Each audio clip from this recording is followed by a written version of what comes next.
Okay, hello everybody, and welcome to another edition of the Master Chess Web Show. And today we are going to do three pretty chaotic games. It wasn't my selection. I like something a little bit more sedentary, but our contents manager decided that these were appropriate. And there's one Benko Gambit game that we're going to be taking a look at in a little more detail from a theoretical point of view. Not that either of us are massive experts in this, but we will do our best.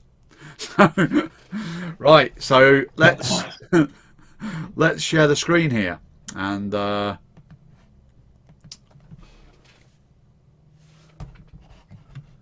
okay.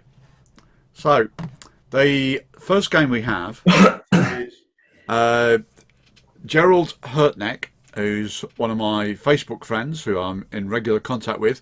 Until this program is published. Hang on, it says it's stopped the screen share. I better redo that. Yeah, well, he was one of my Facebook friends. He's probably in the process of Defending you straight away.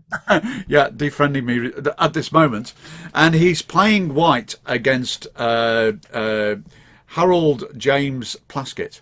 And the interesting thing about this game, of course, is though the system you're about to see that Black employs is all the rage in 2022. This game was actually played in 1985, I think, a long time ago. And in fact, the idea that you're going to see is older than that, isn't it, Nigel? I believe so. I believe so. You say that Bronstein was the originator of the this Queen A5 idea. Now, Well, I think it was the earliest game I've seen with this idea of delaying the capture on A6. Yeah, and So shall we proceed to Hurtneck Plaskett? yeah, let's proceed. So here we go. D4, which I believe Gerald has always played. He goes by Jerry, by the way. C4, C5, D5, B5, and of course the Benko Gambit was all the rage at that time amongst English chess players because well they basically like chaos. I think Byram Jacobs was quite an expert in it, wasn't he? And he taught it to Julian Hodgson. Yes, I think this was very popular because at that time the declined variations hadn't become too popular. I mean, I think most Benko Gambit specialists will tell you that one of the issues for Black is the number of declined variations that White can play, where he doesn't accept the Gambit pawn, that you have to know, which makes it a very complex thing. I mean, I think if White accepts the Gambit pawn, it's easier for Black to play the position than it is in some of the other variations. I don't know what you feel about that. Yeah, you always get some compensation. The main line that goes like this: Bishop takes A6, Knight C3, G6, E4. E3, isn't it? Yeah. Oh, that one. Yeah, this one. D6, Knight F3, Bishop G7. I believe that this has caused Black some unpleasantness of late, that he's struggled to find counterplay.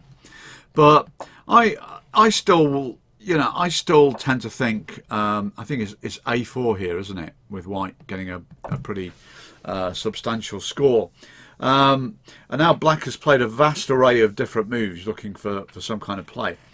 I still tend to think this is not an easy position for White to play in practice. No. Even, because you've always got play. You've got no bad pieces, one pawn chain here extending all the way to C5 and play on the A and B files. And you only need some, small mistake by White before Black is blasting on all guns. But I think this is one of the reasons why the Benko drifted out of popularity. And then later on we got the Perunovic variation, which if we go back, takes the pawn, A6, B takes A6, now G6, G6, Knight C3, Bishop G7, E4 castles, Knight F3, Queen A5. this has been the exciting development in the Benko from Black's point of view, and again has opened up the whole thing for discussion, with Black getting compensation and a lot of play. Now, I think the Benko, one of the reasons why I'm sort of a little bit let's say reluctant to even think about playing it myself, is that there are a whole load of white systems. You've got endless numbers of white systems, and usually only one good way or maybe two good ways to play it for Black. Right, and this is my problem. And then there's the nagging feeling that your opponent's going to, have some major preparation in this kind of line, because we've gone quite sharp within the first 8 moves. Now, if you've got, a sort of fairly turgid position after move 15, and look to open it up, or develop your plans after that, it tends to be much harder to prepare for. Which in the days of computer analysis is I consider that a great advantage of certain openings. Like trundling down a main line Rye the Pez. And there Black's got a lot of choice. So Black's got, hundreds of different systems he can choose between. And, I think that is very annoying for people who like computer preparation. What do you think, Andrew? Well, I don't have any fixed thoughts on it. Okay, shall we get on with the game? Yeah. Now, I was just about to say that this idea of delaying the capture on A6 isn't new. It's kind of a waiting game. It was thought that the Benko's evolved over time. The original move was bishop takes A6 here, as Nigel said. And then I believe that there was a system which was devised by White that put this the Florin Georgiou system with the two ghettos. And that is why attention switched to G6, which is, of course, the modern method, but not, of course, delaying the capture on A6, because then bishop takes A6 would bring us back into a line, the main line, where White has played knight C3, whereas in the other line with the double fianchetto, the knight often goes to A3 or D2. Yeah. And then we've got a third move order, as suggested by Nigel altogether, where Black is now simply developing the pieces, allowing White to play E4, and then striking out with this move Queen A5, which again is an interesting development, isn't it? Yeah. Now, I mean, this way of playing, delaying the move bishop takes A6, is also very independent in the line where White plays G3. I mean, I think anybody who plays, is that the right move order? Yes. Anybody who plays the Benko Gambit these days will understand that one of the main threats to the Benko Gambit is the line where White plays a fianchetto followed by rook B1. Yeah. And again, this delay of the capture on A6 enables Black to play the position in a different way. He can take on A6 first, or he could play bishop F5 instead. But now he plays bishop F5, and I think Magnus Carlsen played this once. It might have been very possibly. Predrag Nikolic. Yeah, he had a period of playing the Benko. Yeah, and this is another way of playing the position. And one way it could go is by following up with Queen to C8. Which if we drop back here, let's see that in its purest form. Bishop F5 now, castles, and now maybe Queen to C8, but there's also knight E4. I don't know what you feel about that. Is that another move here? I suppose it must be. Yeah, well, it's been played. Yeah, I mean, this is often a King's Indian motif where you open up the power of the Black bishops against the White Queen side. Yeah. So there are various ways for Black to play this position, which are not actually trotting down simple main lines. And the thing that hurt Nick Plaskett, it grabbed my attention because, Plaskett was a pretty sharp player. What was Jerry Hurtnick's main style? Well, he likes endgames. He's a solid player, good all-round player, but an endgame specialist.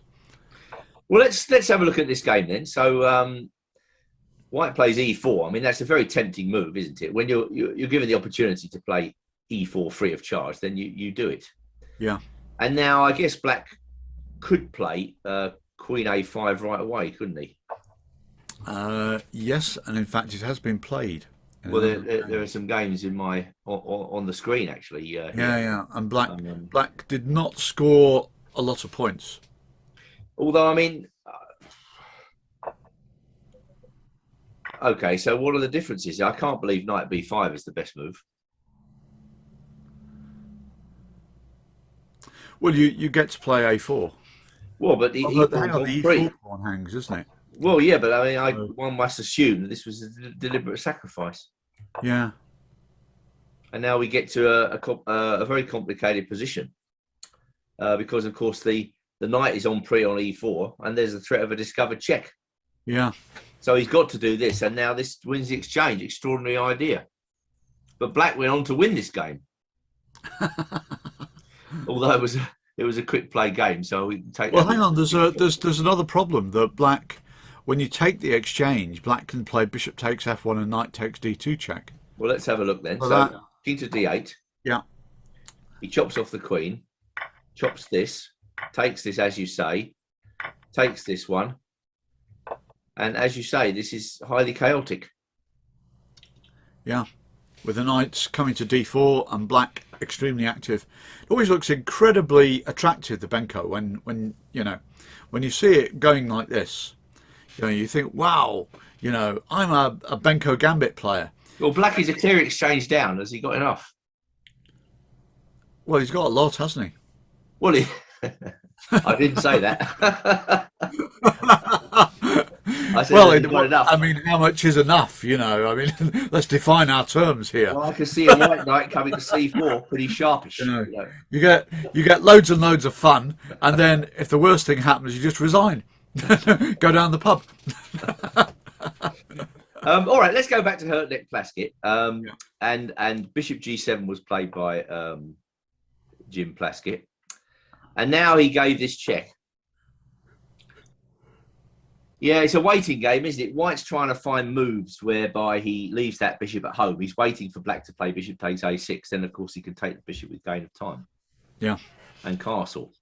Which actually brings me to another game I pulled up here where white played knight f3. This is actually an extremely good game, and it wasn't a blitz game. I mean, looking at the databases these days, they're incredibly full of blitz games. I just can't believe it. Yeah, online blitz games, bullet games. Reading out these games, games. titled Tuesday games. Well, I mean, it may be that part of the game is useful, but then inevitably there are loads of blunders. Yeah. Anyway, this was a game which is kind of makes me feel slightly suspicious about the whole black setup. Can I find it? Is the next question. Yes, Sriram versus where was it?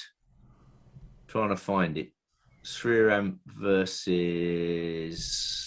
Can I even find this game? Adley, the Egyptian Grandmaster. And how did it go? It went Queen E2. No, hang on a minute. I'm getting confused here. There's so many references in the side. Right, so E4, Bishop G7. Let's crack on with this. E4, Bishop G7. And now white played knight F3 in this game. And then trying to find a weed all the way through these games. Black castle, this is it. No, this is not it. Let me just check. I think black played knight BD7. Sriram versus Adley. Yes. Right. It is Bishop B5 check, as in the Hertneck game. Black played knight BD7. Sorry. Okay, Bishop B5 check. I just put too many games in the notes. Knight BD7. Yeah. Now he played Queen E2. No, he didn't. It was castles. Castles, yeah. Okay, so yeah, this was it, and this has got similarities to all the stuff we've looked at. Okay, and now white played A4. I mean, if there is a refutation of black setup, it's got to be something like this, hasn't it? Yeah. Well, I mean, I think this is why knight FD7 is better thought of, because when we go knight FD7, if white then goes, Can we just go through this game first? 'Cause I thought it was a model performance by White. okay, It was really interesting the way White played this, considering the black player is, much higher rated, and it was an over the board game, classical game. And now black got on with the business of attacking the B5 square. White played rook fe1, knight c7, and now this excellent move, rook a3. yeah, that's a very typical move for white in this opening, because he's putting the rook on a square that's protected by the pawn, and will be able to recapture on b5 with the a pawn as a result. Yeah, you often get a position like this in the modern variation, so-called, where white plays 5e3, and then builds up and later plays e4. Okay. And this rook a3 move is a bit of a passion killer. So queen b6 was played, then rook b3. Now we're getting to the point at which black's starting to get worried about some sort of movement of that bishop. So he took it, takes rook a5. Now, I mean, already that looks a little bit fishy. And now white played in modern style.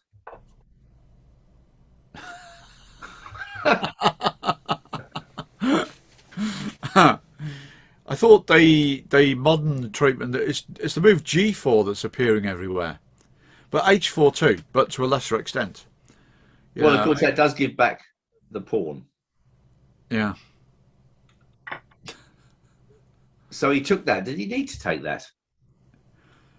I suppose he just didn't want to go into a pin here. There's something wrong with that move. Can you get out of the pin? Oh, knight a4, isn't it?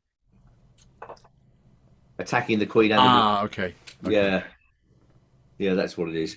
But taking that knight seems to be a massive concession, although you do get. Yeah, they sometimes do that, and well, he's going to regret it, because now, bang.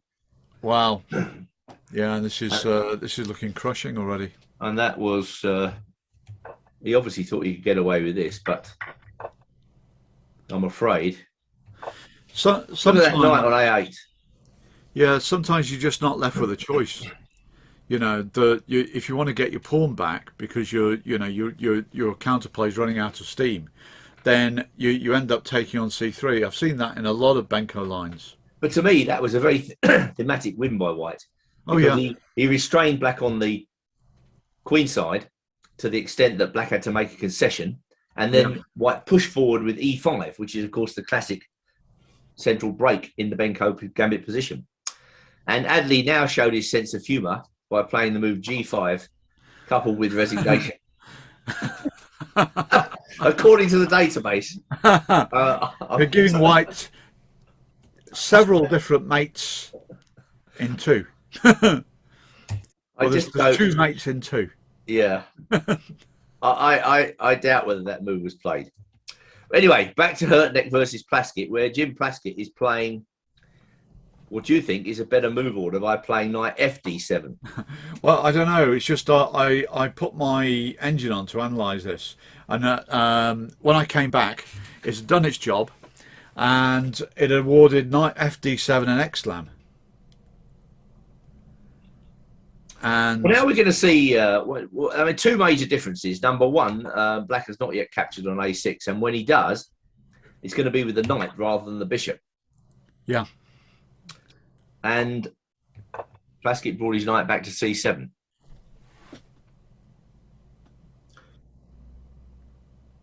Has black got enough for the pawn? Yeah, it's pulling up a new set of positions, isn't it? Which, which is interesting. It's not quite a Benko main line, is it? No. Being somebody who does like bishops, then I am attracted by the idea of capturing that bishop on b5 with a knight, rather than having to give up a light squared bishop for it. You know, if you got the Well, bishop, white could move it, I guess. yeah, but then he opens the b file. Yeah, I mean, if I move it back there, I can't help but feel I'm going to lose more time in a minute. Yeah, or there's possibly knight e5 now as well. Well, then I have to. I mean, yeah, then I move away again, don't I? Yeah, and then bishop a6. Yeah, and you've actually managed to make some sort of capital of the move order. Yeah.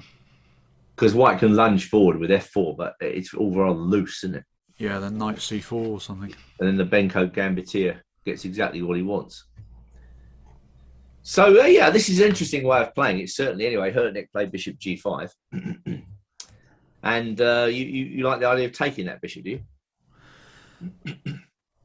I mean, generally in the Benko, black's at angles to exchange the knights, doesn't he? Yeah, well, I do like the idea of taking a bishop. I mean, he does it in a minute. He does it in a couple of moves' time. I know. He just put the knight on e5 first. Tempting f4. I mean, That's very brave. Huh? It's very brave. F4. It is brave. It is brave. But that knight's pretty strong. Yeah. No, I think black's got good comp here, don't you? Yeah, I do.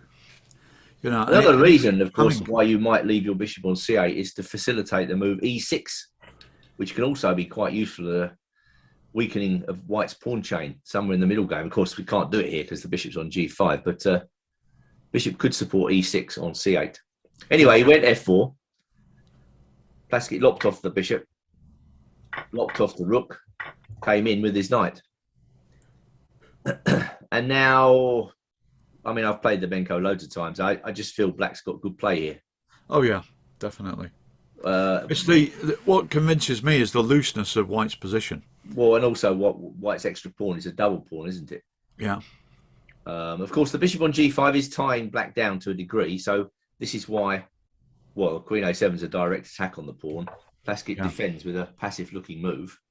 But white's loose position remains. I mean, I think the thing is that black will be very ill-advised to take on b2 here. I'm pretty sure that move will lose straight away, won't it? Is it e5? Well, I was hoping b6. This would be too strong. Am I wrong? Yeah.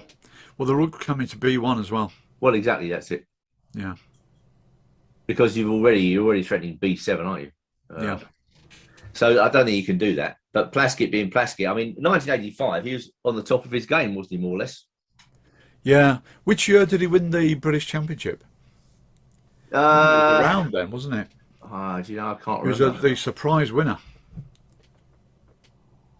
I can't remember. 1987, 1988. I really can't remember. Yeah, anyway, he was British champion around that time. And he was playing extremely well. And his characteristic style was sharp, wasn't it? Yeah. Very combinative and sharp player. So f5 to him is a very natural move. Now, has white got to play e5 here? Because that's starting to look looser and looser. Yeah. Is black threatening knight d2 or something like that? Yeah, I mean, I think he may also be threatening the d pawn with f takes e4 and knight e3. Yeah. Takes d5, which comes back and then stops the b pawn advancing. Yeah, the problem for white is that, of course, if that central pawn on d5 goes, then... Or he could be threatening knight d2 takes e4. Well, that's right. That's what I thought. Yeah. Yeah. Anyway, Jerry pushes forward. And now giving the bishop a jab is helpful because maybe g5 could be useful in subsequent play. Yeah, or king h7 happens in the game as well. And now we get this very sharp position where Plaskett braves everything and takes on b2. Tell you what, if I was white, I'd be looking for a way to trap that knight, but I don't think he can. I don't think he can. you'd think that white would be able to push that B pawn and cause some confusion. But again, I don't think he can. His knights are too far removed, aren't they? They're not really Yeah. doing anything. And maybe, who knows, maybe Black's threatening to take on F4 even. Well, the mistake came later. Yeah, I know his mistake is coming up, but I mean, it's easy to make a mistake in this position, isn't it? Oh yeah, yeah. And I would imagine that Plaskett was also very fond of The, time. the engine is actually giving B6 as completely winning for white at this point. Is that right? Yeah. Wow. It says B6, knight D3, queen B5.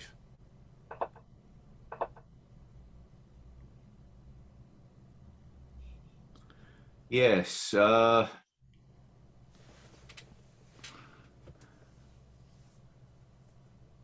Okay, so if I take the pawn,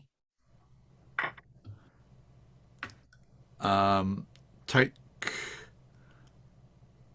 just push on with B7. we'll take the knight first. Or if you take the knight first, you may be able to take on B7 and take on C3. Well, I was going to take on B7 anyway. I think, or was I going to play bishop D7? Can I do this check?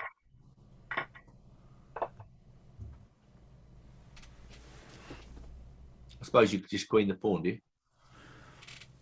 Yeah. Yeah, no, I don't have enough. Yeah. Yeah, so rook b1 is apparently too slow. But I mean, you know, if this was the miscalculation, then it's very understandable. Okay, so what the threat is queen b5 more than anything else, isn't it? Yeah. Interestingly, if we go back to the f5 move, Yeah. the engine actually suggests that's an error as well. It says that this is a big mistake, and that black here should play queen d7, a very un-Plaskett-y move, just to exchange queens and keep black's positional pressure. Yeah. And it says this is you know, not it gives some compensation. What does he do now? Rook a1 or something like that? Queen takes d7, bishop takes d7, Oh, rook a1, f6. and if I play rook a1 d8. first?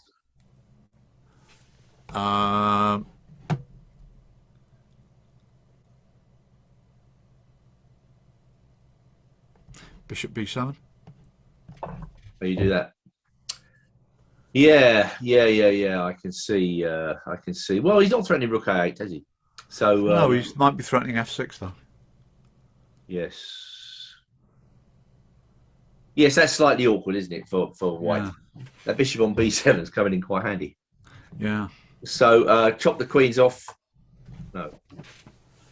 Chop the queens off. Rook a1, and then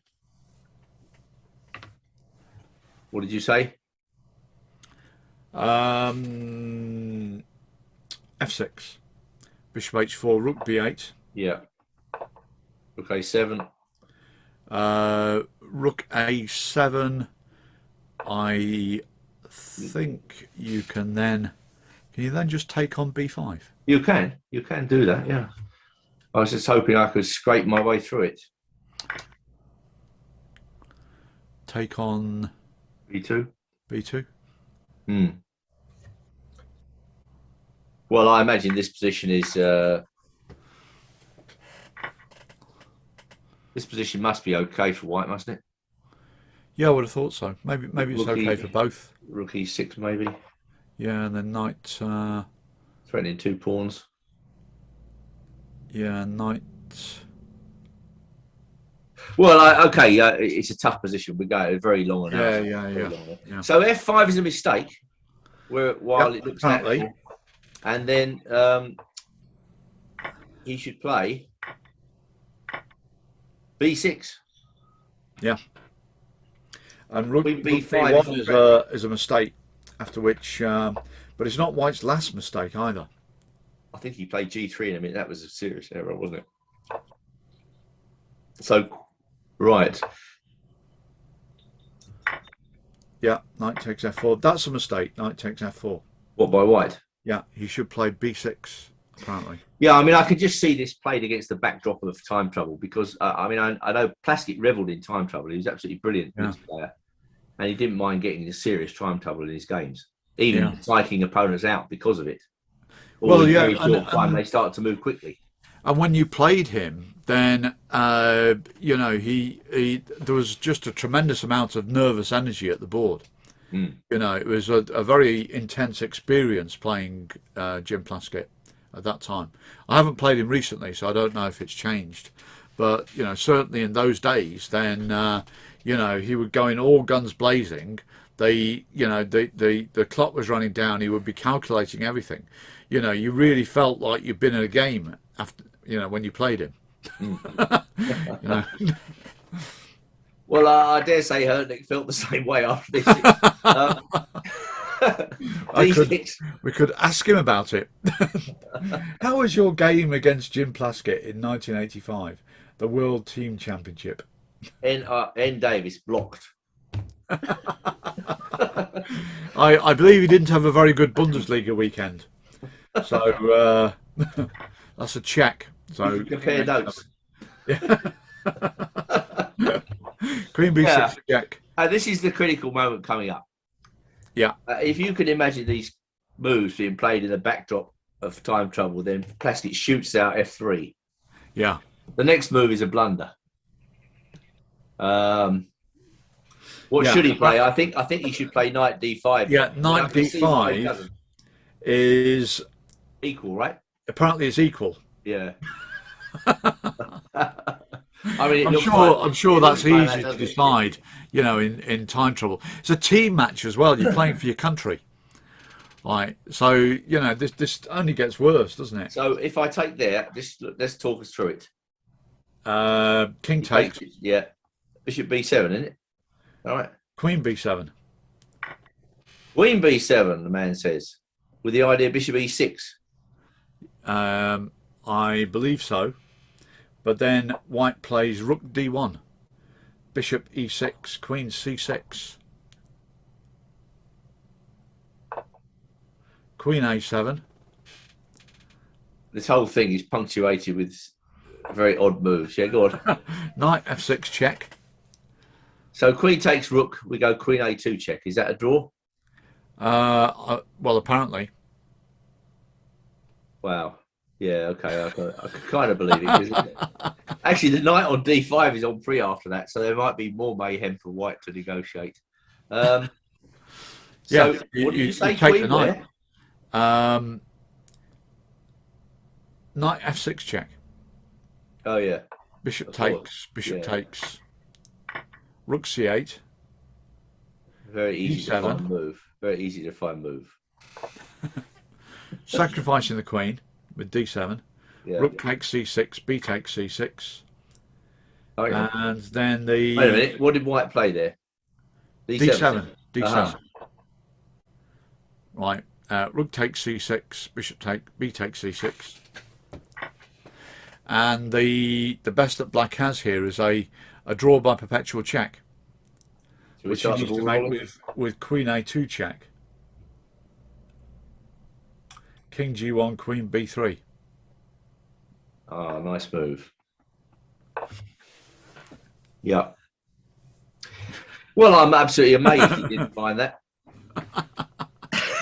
The thing is, humans just don't see this much. I mean, maybe maybe some of the best calculators see some of it, but nobody sees engine moves to this extent. No, and I suppose G3. I suppose that's natural. You're just trying to close lines. Yeah. So you think, oh well, maybe my king will find a safe haven now. But no such luck. Sadly not. As Plaskett plunges in. Yeah. Bangs in his queen into E3. Yeah. With both sides in time trouble. Scattering all the pieces on the floor. Knight to D1. Yeah. Queen E5. Momentum's got to be kept up here. Yeah. King F2. Because White's on the verge of winning this game, but so is Black. So King F2. Yeah. Bishop E6. Bishop E6. Yes. Queen C6. Queen D3. Sorry. Queen D3. Rook A8. No, you can't play Queen C6. There's curtains after Queen E2. Yeah, that's true. Sorry, I'm just I getting mean, confused. yeah, you can see this is frightening for White with no time, isn't it? It really is. The king is wide open. That's the main feature of this position. Yeah, And Black's king is safely tucked away. yeah. So Hertnick tries to make a new queen. As one does. We saw the implications of that a few shows ago with Steinitz beating Blackburn in the London system. So unfortunately now, Yeah, Bishop poor takes Jerry. D7. Unfortunately now for poor Jerry, it's all over. Yeah, because he is going a pawn down with his king in. And he can't take the bishop because of Queen E2 check again, which is really frustrating. So he has to move the bishop back. Yeah. And now pawn goes down the drain. The problem is, of course, not only is White a pawn down, his king is wide open, and Black's got the bishop pair. The knight on B2 is dominated, isn't it, more or less? Yeah. I mean, unless you want to go back there, which doesn't look Well, like... I mean, if you could have a position where all your pieces are around the king and the king's on H2, and your bishop's on F4 and you're successfully stopping G5, then maybe you've got a shout of saving the game, but not this one, or certainly not now. I thought that was an entertaining game. I mean, White definitely has chances. Yeah. But, I mean, you've got to give credit to the Black player for being so bold and uncompromising. Yeah. So, I mean, just summing up, we just go right back to the opening once again. Basically, this is the first interesting moment. Should Black take the pawn? Should he go G6? Should he go D6? Leaving the pawn on A6, curiously, gives the game a very independent flavour. Yeah. And as such, quite an interesting surprise weapon for you to play with Black. Yeah. But then, of course, not every White player is going to capture on A6 twice, is he? And so you've still got... Yeah, there's also the B6 declined lines. There's numerous fourth move alternatives. F3, there's knight C3. Yeah, there's F3, knight C3, there's E3 lines. Yeah. And they're all... It's almost like they're all critical. They're all critical, absolutely right. There's no... you're under pressure from every direction. Now, in the Grunfeld, probably you're only under pressure like in the Rook B1 line. Well, maybe you're under pressure in some others as well, but the Grunfeld is also an active defence, but it's less scary overall, I would say. Well, who knows anyway, but we'll have to deal with the Grunfeld on a subsequent show. Right, let's move on. Yeah, Martinez, Alcantara, Jose Eduardo. Yeah, this game appealed to my sense of humour because we were discussing this crazy stuff with Danny Gormally last week. Where H4. Where against the Najdorf. Yeah, his opponent prepared H4. I mean, I just thought it was a joke. The move just looks ridiculous to me. This is a game played in 2022, I think, between Jose Eduardo Martinez Alcantara. with a name like that, if you've got to write that on the score sheet, I think you want as many H4s as possible, rather than Bishop G5 or some knight move where you've got a choice, Knight D4 to E2. And he's playing the very sympathetically named Anish Giri, who of course is one of the world's top players. I honestly thought that H4 suggestion, not being an idol specialist these days, was an absolute joke. I thought it was a joke. Well, but they played all kinds of things. They've gone like Rook G1 as well, which I thought was also a joke. And they played A3. I mean, when I called up the games, B3. I was astonished to see, so many games with this move. Caruana seems to be the leading light. He played it, of course, only in Blitz, of course, but he's played it quite a few times. Yeah. It just goes to show in this day and age, you have to be ready for absolutely everything. Yeah. What year did you stop keeping up with theory, Andrew? Was it like 1972? I never really bothered that much. I just sort of I just kind of and I'm still not following the top games. And people say, "Oh, but don't you know, Nigel, that was played in this game." Did you see the game Jonah Willow versus Hebden at the weekend for the 4NCL? No, I was busy. Well, I think it started like this. You'll laugh. Willow was white and Hebden was black. And Hebden played here, and now Willow played here. Good grief. And Hebden went there, and Willow cheerfully sacrificed the pawn and then just played on as though nothing had happened, you know. Oh, wow. I don't know what happened in the end. Well, no, he won. He won. Willow won. Yeah. Yeah. So there you go. It just goes to show that H4, yeah.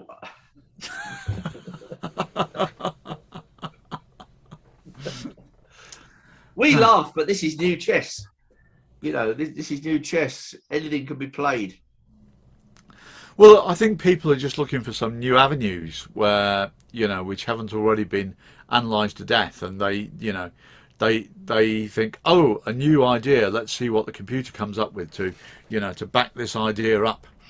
Well, interestingly, the main line against this seems to be just E5. I mean, playing the traditional Najdorf way. Well, it makes perfect sense.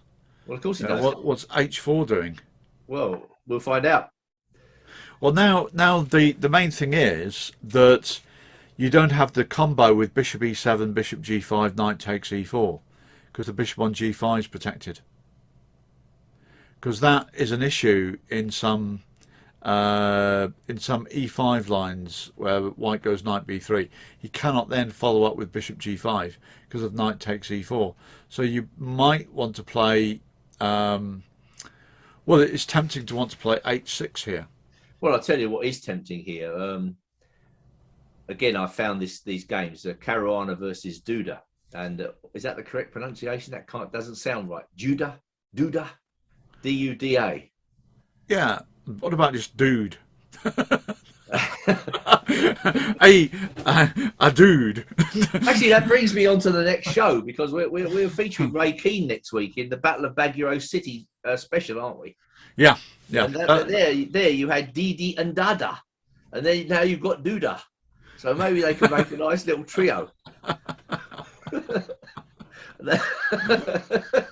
So yeah, so look for that show next week. That's coming up next Tuesday. That should be an absolute cracker, where Ray Keane gives his inside track on the famous World Championship match between Karpov and Korchnoi. That was probably the weirdest match in history. Yeah. Right. It was preceded by an even weirder match between Korchnoi and Spassky, wasn't it? Where but that wasn't the championship. That was like the candidates' final, wasn't it? Yeah, that was the eliminator, wasn't it? To play. Yeah. Well, they were kicking each other under the table, or not. Nobody was on stage. They just come on stage to play the move, and go back to their booth. And wasn't Spassky wearing a poker visor? You know, something like that to prevent the glare from Korchnoi's spectacles or something like that. But they've known each other for so long, you know. I mean, you know, they were both from Leningrad, you know. So I think Spassky was like 5 years younger than Korchnoi, and so they were like sparring partners from way back when. It's quite interesting, that rivalry, actually. Korchnoi, Tolush offered to train both of them. Right, and Korchnoi refused, and he says that this was a mistake. Right, he says he shouldn't have been so stubborn. That because Tolush would have helped him develop his attacking game. So instead, Korchnoi, you know, was known for his defence and taking material, but you know, Tolush might have given him that sharper side to his game. Yeah, I was just about to say, before I was rudely interrupted, that Sorry. This move. I mean, to me, what Duda did in this game against Caruana, I mean, I think it was only a 1 minute game plus 1 second. Looks totally logical, and that is to go for this. Yeah. Just to play completely in the middle of the board, and now, to me, that looks totally logical for Black. Yeah. I am absolutely. H4 looks useless. I'm baffled by H4 followed by F4, because I'm looking at this position and thinking, isn't that like too many pawn moves in the opening? But surely And Black's going to what, get an E5 in. yeah, Black's going to what play about D5. the hole on E5 and on G4? So what You do know, you reckon this? yeah, well that would be like a sensible looking option. To me, this H4 move looks a bit out of place. Yeah, you're better off without H4 in there. Queen D2 or something. Yeah, well, I don't know, mate. Could I even play H6 or Queen C7 or B5? Yeah, Which one? probably. But I don't want that stupid pawn on H4, thank you. I want to have gone Bishop E2 and Castle Kingside. You can't take Can it I back. have that? Yeah. Ah, we're thinking like dinosaurs here. This is ridiculous. This is ridiculous. Casting aspersions on a glorious move like H4. That's cue for the next DVD or whatever they produce these days. Course Yeah. on 6H4 against And any until death repertoire with 6H4 against the Najdorf. fun, easy to play, and suicidal.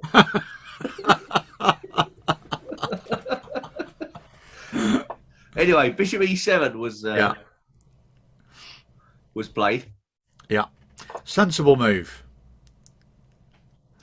Did you see that article on Facebook about Magnus Carlsen playing 1F3? I thought that was really quite amusing. No. Oh yeah.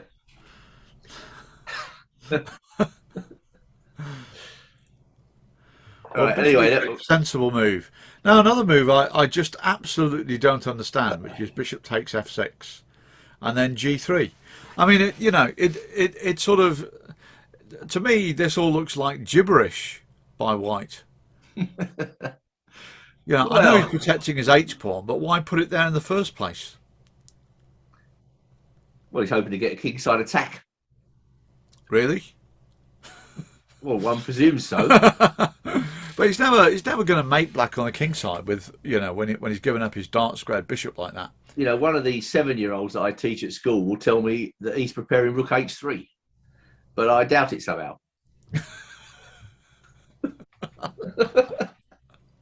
Anyway, he takes this knight. Yeah. Black takes back. Yeah. G3. And now, the H pawn's going to be taken, isn't it? Yeah. Why not? I mean, you think that, I don't know. Is that a move? Is that so bad? I'm going to play rook takes H4 if you do that. I know. Well, would black just castle? Is castling still allowed these days? I doubt it. Then I don't know. It's crazy stuff. G3 looks so slow, doesn't it? Yeah, well, I still don't see why this is a big deal. So if he goes bishop H3, black's not going to take it. He's going to leave his bishop on E6. Well, there was another Caruana versus Duda game where black actually played Queen D7 here, presumably to stop bishop H3. White played Queen D2, Knight C6, castles, Rook D8, Knight D5, and now black did castle. Yeah. This looks a little bit fishy. Well, you're allowing your king side to be broken up. No, I'm not sure why you would. Okay. Yeah, there's no way to bring reinforcements into that attack. Not least because White's gone G3, taking away an ideal square from his rook. So what this proves is that black's got to be a little bit careful here. Anyway, he played bishop E7, and now white did not play bishop H3. He played queen to D2. So why doesn't he do that? You just play knight C6, do you? Well, I would have thought so. And then he takes and goes queen G4. Ah, right. Okay. Well, we can do. We could do queen D7 here. Bishop takes, pawn takes.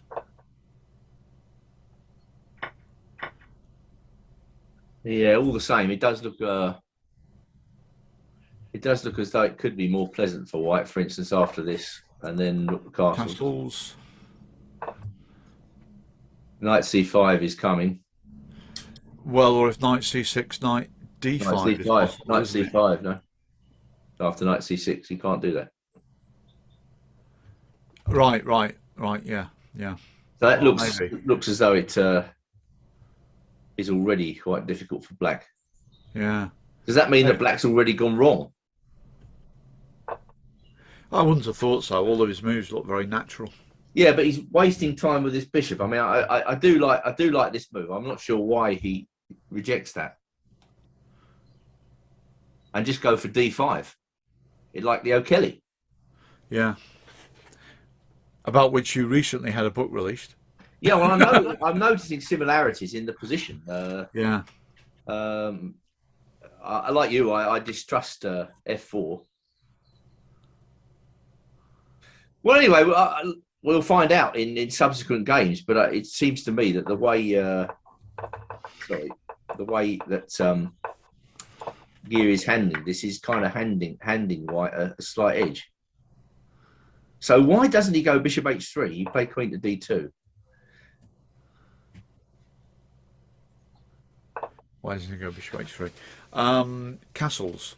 Okay, yeah. Well, we do the same again. Queen c8.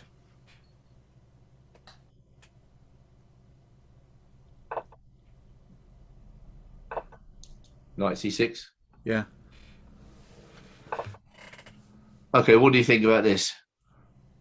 I suppose knight a4 is a good move, is it? Is it? Queen c7. Oh, then he takes the pawn on. Yeah, e6. That could be a little bit awkward. I've got to go. Yeah, that's true. Oh, then I go. No, I can't play knight. Knight b4. What about that? Then c3. And then queen c6, but you take on e6. Yeah. But even so, can I get away with this?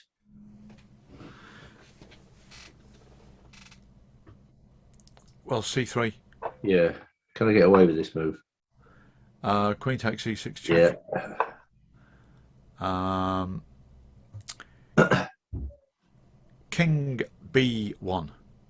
Well, there's the hang on, there's a check on e4, isn't there? Well, yeah, that's get mated. That's worth showing the viewers actually. So King b1 would be a terrible mistake. You made a mistake there. You said viewers. Viewers. There's only one, I think. The millions of viewers are tuning in to see this old classic queen sack. Jose Eduardo Martinez Alcantara leaves the building. Yeah. I'm honestly just baffled by this whole, the whole thing. Okay, he could have played bishop h3. He didn't. Yeah. Perhaps in the next game. Yeah, bishop h3. He still doesn't play it. He still doesn't play it. b5. What does it say there? Eine interessante Nebensvariante. Near variation. Okay. Sideline. Does that mean sideline? Possibly. Yeah. If that's the sideline, what's the main line? I don't know. 6 bishop g5. Well, b5. Okay. f4.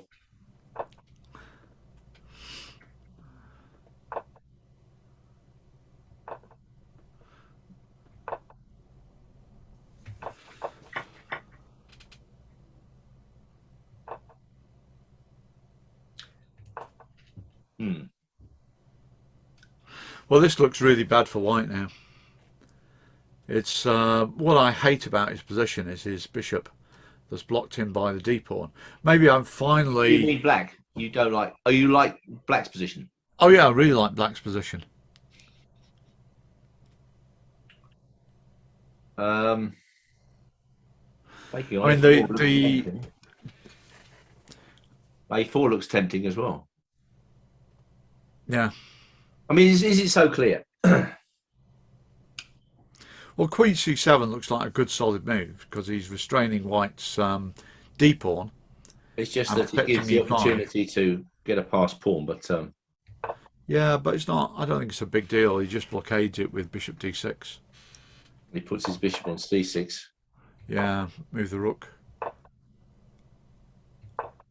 And now the next move is non-standard, isn't it? I don't know, because you're sealing the G4 square. Preventing white from going G4 and G5. I suppose the bishop An on E4 C6 square. is a long way out of play, isn't it? Yeah. The knight on D2 doesn't look that great either. So he improves his lot. Yeah. And now we see the sense of Black's last move, H5. Yeah. So Rook F1. In a position like this, you've always got to consider the consequences of a move like Rook takes F6. Oh yeah, I think White would do that like a shot if he had a chance. Yeah. Because the position strategically is starting to creak. So you want to return to chaos if you can. Which Geary protects against. Now knight E3 is threatening knight F5, I presume. Which is not ignored, but of course knight F5 now is met by queen E5, I think. Yeah. And Black's threatening checkmate. So the knight comes back to C4. You've got to wonder if moving the knight to E3 in the first place was a good idea. Well, look at Black's next move. Yeah. Again, I'd like to know the time situation in this game. It could be that these moves are just being flashed out. Possibly. This was a rapid game on chess.com. Rapid meaning what? 5-5-5 or 10-5 or whatever. It's hard to tell, isn't it? Well, some kind of rapid. Probably. Anyway, this move, of course, skewers the queen against the pawn on G3, so it's got to be taken. And now Black has fantastic compensation for the exchange. Yeah. Black's bottling up White's king. Minor pieces look very strong. Yeah. What do you think? Is it enough? Probably is enough, isn't it? More than enough. I would have thought so. I mean, you only need to give a check with the knight. It can be mate. It's easier said than done.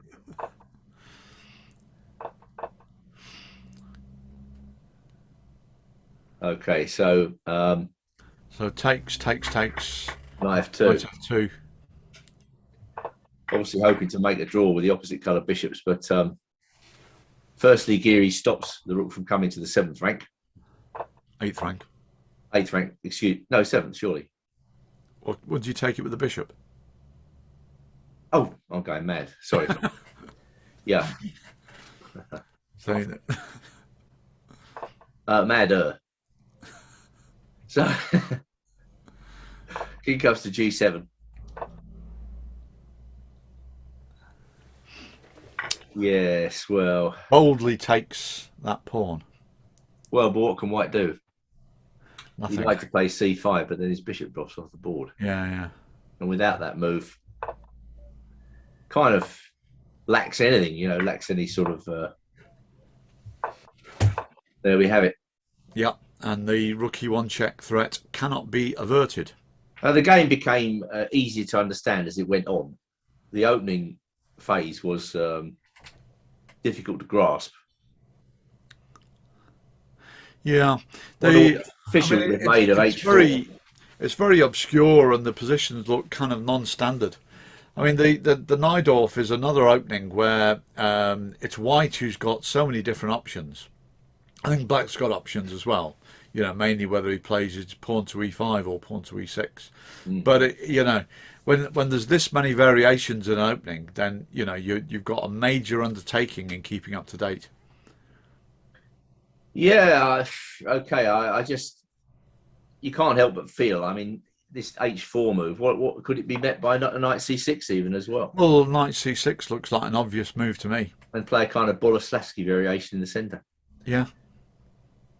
Well, time will tell. Time will tell. And H4 was just something that jumped out at me. And Danny Gormali mentioned it last week, and we all thought it was a joke, but it's not a joke at all. Yeah. Some of the moves they played against the Najdorf, to sidestep the mainline theory, they're looking increasingly strange. Let's have Black's perspective. on this. Now, this one interested me because, for starters, it was, well, a game between Jigalko and Hikaru Nakamura. Again, a quick play game. But the opening idea interested me because, for one thing, we got an Evans Gambit on the board, which you don't see too much these days. And Nakamura declined. Yeah. Probably an emergency solution. He might not have been expecting it. Or just a desire to play a new position. Maybe. Got a lot of self-confidence, so he just feels that he can play this line, which is thought actually to be slightly inferior, isn't it? Yeah. Because White can use the moves B4 now to expand on the queen side. Then he played knight C3. You had any experience with the Evans, Nigel? I probably played it a bit when I was a teenager. I played it more as black, actually, and my selected line was the stoneware defence, which I believe has become quite popular. Yeah. It was, I think it was like this now. Knight F6, Knight G5, castles. Does this make sense? Yeah, it makes a lot of sense. Yeah, and then F4.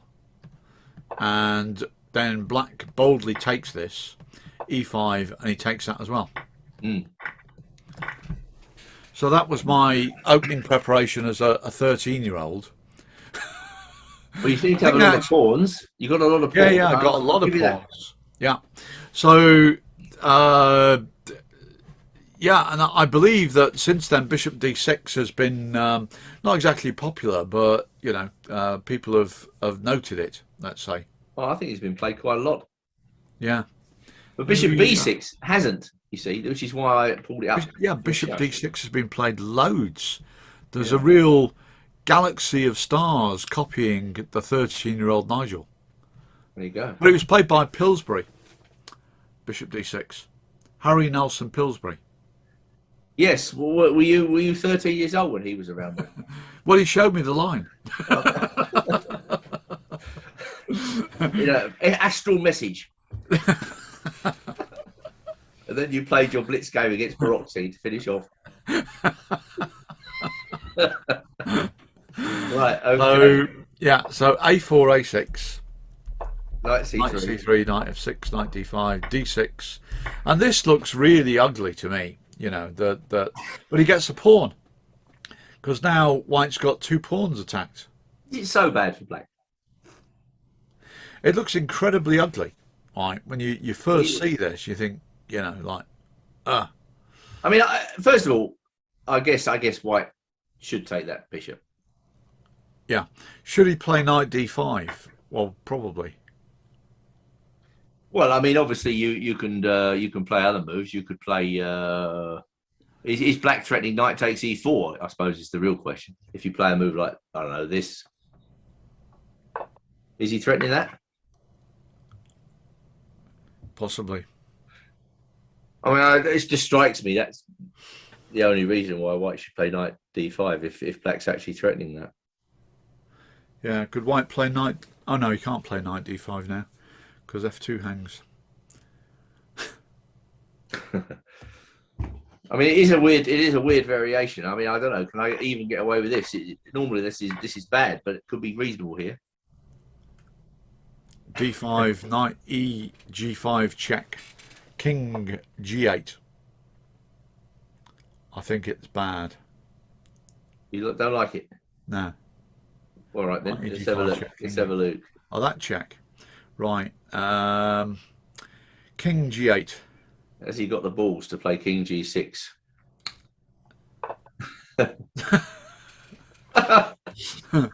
Yeah, queen D7. I'm waiting for the cheapo to appear. These are always refuted by queen D7, didn't you know? I thought this sort of thing was refuted by king there, but you know, maybe. Well, possibly, you know, but I mean, it's yeah, probably. Anyway, what it boils down to is that knight takes E4 could actually be a threat. Yeah. It's why he plonks the knight in and then gets this lousy looking position, according to you. Well, the only problem is that it's difficult for White to protect both his pawns. In fact, it looks like he can't, so he has to sack one of them, go d3. Now, then you have to play knight takes b4 because otherwise you're going to get just a terrible game. Yeah.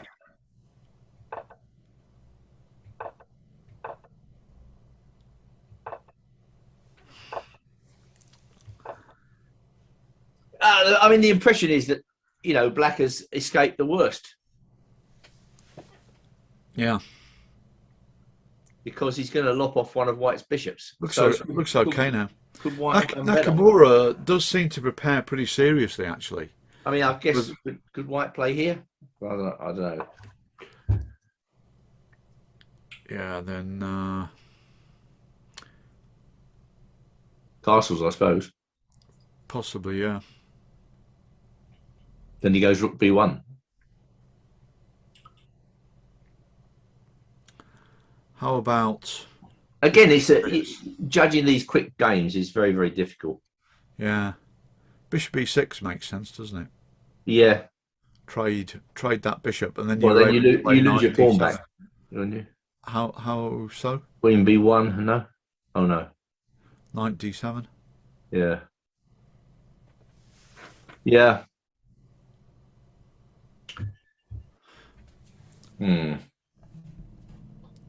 Again, difficult and unusual position to judge, isn't it? Yeah.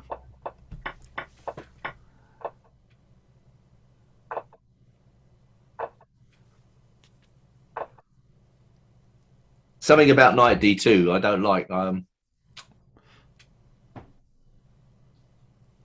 Well, I mean, I don't like it after that move. I mean, now absolutely fine now. Yeah, this was a titled Tuesday game. Okay. So we're talking about very little time on the clocks. Bishop d7, rook takes b6, bishop takes a4.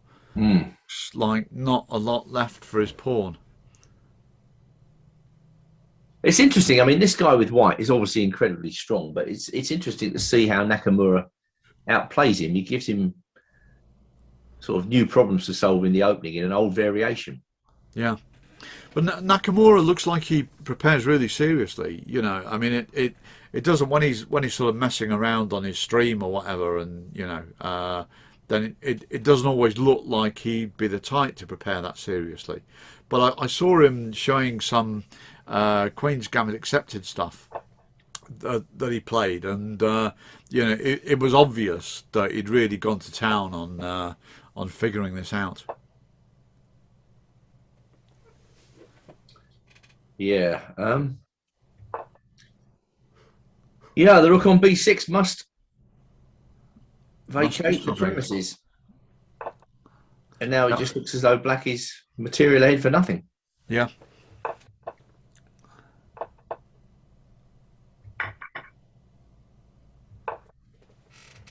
Yeah, I mean, I'll play through this a bit more quickly than normal so we can go back and just see what White had done wrong.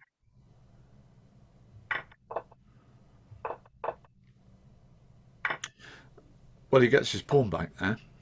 Yeah, I guess all these moves are being played at the speed of light. Wow.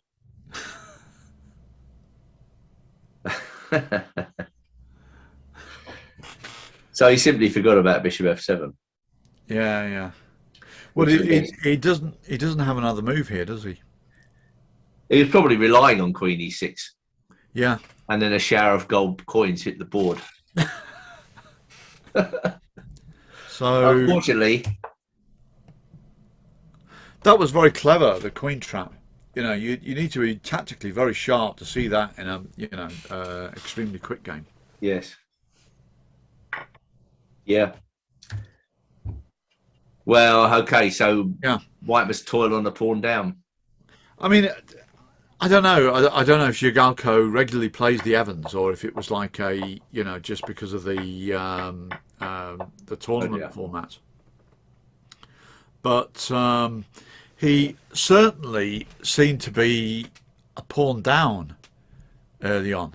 Now is the so back at this position. Well, I mean, of course, you can just go C3 here, can't you? I think Lubojevic played this line a few times. Right. Okay. And then knight f6 d3. Yeah. And try to claim something here. Theory apparently likes castles instead of knight d5. That's what my engine is saying. No. Yes, castle's here. Yeah. Yeah, now, of course, knight takes e4 would be ridiculously risky, wouldn't it? Yeah. Right.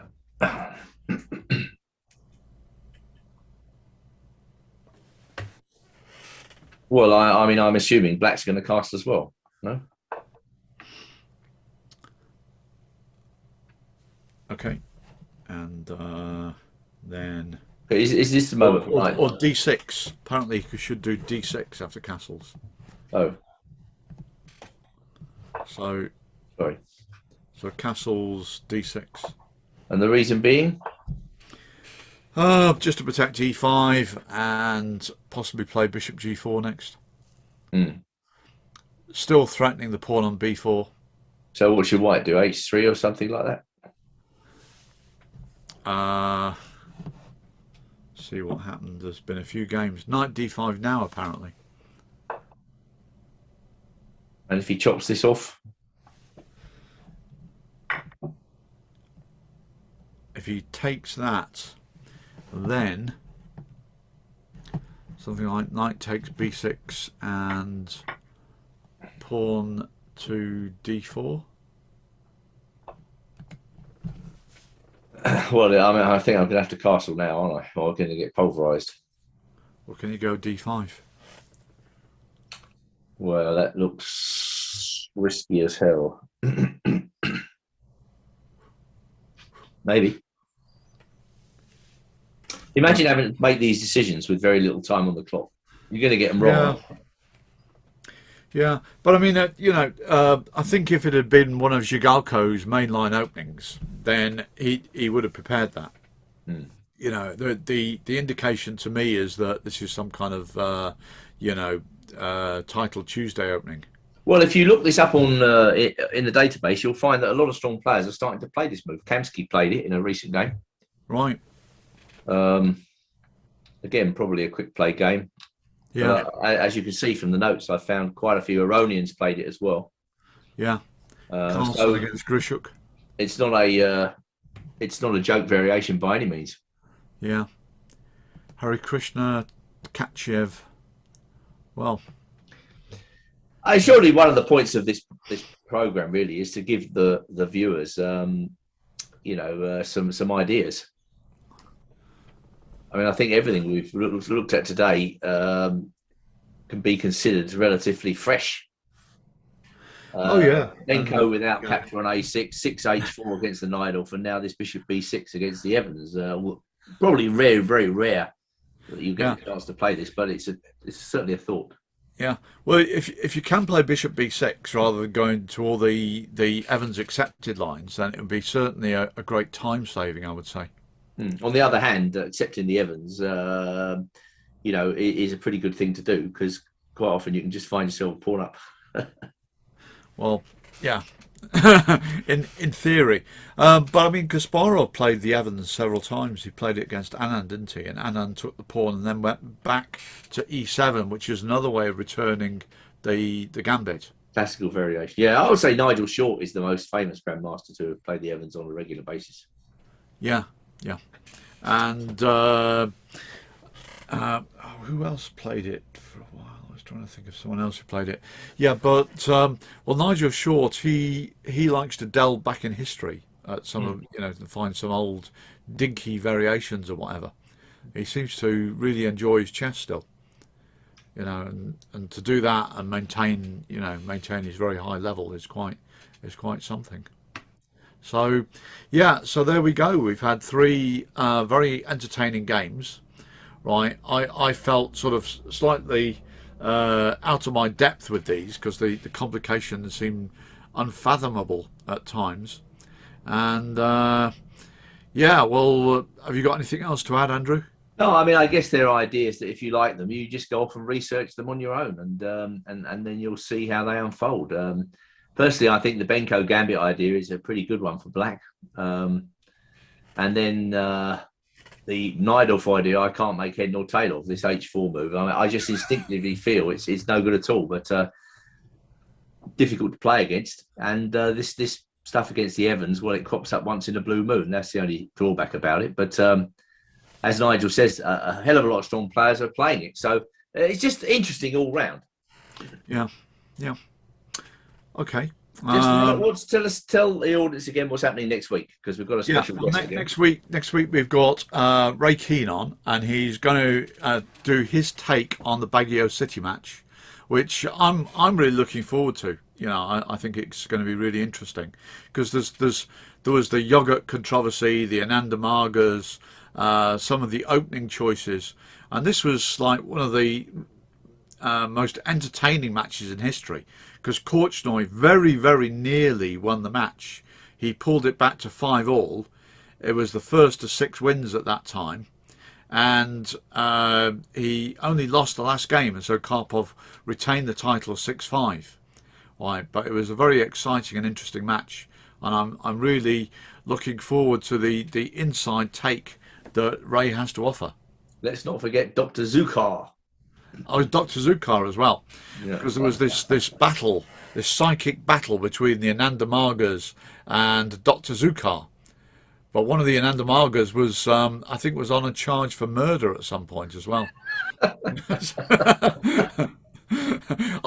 When I was in the Philippines, I met an Ananda Marga, and he did seem, for somebody who did loads of yoga and meditation, he did seem a bit bad-tempered. Oh, like maybe it was just me. But we've got all that to look forward to. It's probably like a few shows worth, but we've got. What's happened to all that nuttiness these days, Nigel? Exactly, you know. But I tell you what, the 4 NCL, there's definitely an older crowd gradually creeping back in, because there was Tony Costin was there playing Chris Baker, Malcolm Payne, myself, Keith Arkle, you know, a lot of 60-plus-year-olds, you know, who were, you know, in the midst of all this stuff in the 1980s. Yeah. So, yeah. So maybe it's coming back. Well, we look forward to all this craziness next week, and please do tune in and like us and subscribe to us on YouTube and on Twitch. And we'd be very grateful for that. Yeah. Thanks very much, everyone. Cheers.